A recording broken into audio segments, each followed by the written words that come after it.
شوش الهاجس بيوته شعر بإحساس المعاني، امدح اللي بالمفاخر صيتهم نادر مثيله، بالثنى رصع مزاياهم على طرق الأغاني، سيرة بالمجد تزهى بالمكارم والفضيلة. قول في أنوار شعر وزنه يساوي الجبال، شيخة بعل النوايف ماخذها حظوة جليلة، بنت راوي بالوصايف ترجح بغيد حساني، الحلاوة الزين فيها وكل الأطباع الجميلة، والنعم دايم بأنوار ما لها بالنعم ثاني، في مدايح القصايد نختصرها بلحن الشيلة، زاهية والطيب فيها شب ريحاتك حواني، التفاني والإرادة ما تعرف المستحيلة، والفخر دايم لبوها شهم سلطان الزمان، الأصيل الوفي اللي بالكرم تزهف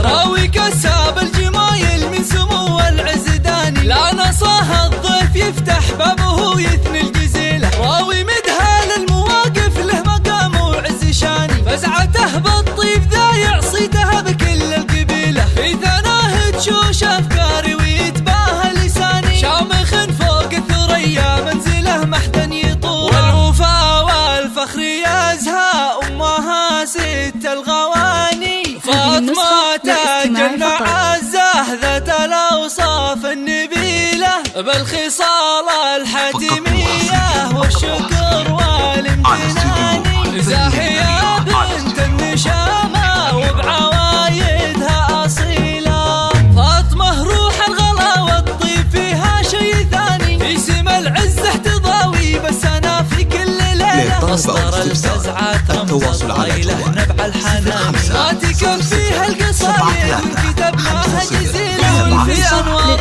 شعر وزنه يساوي الجبال، شيخات بعل النوايف ماخذة حظوة جليلة، بنت راوي بالوصايف ترجح بغيد حساني، الحلاوة الزين فيها وكل الأطباع الجميلة، والنعم دايم بأنوار ما لها بالنعم ثاني، في مدايح القصايد نختصرها بلحن شيلة. حصريا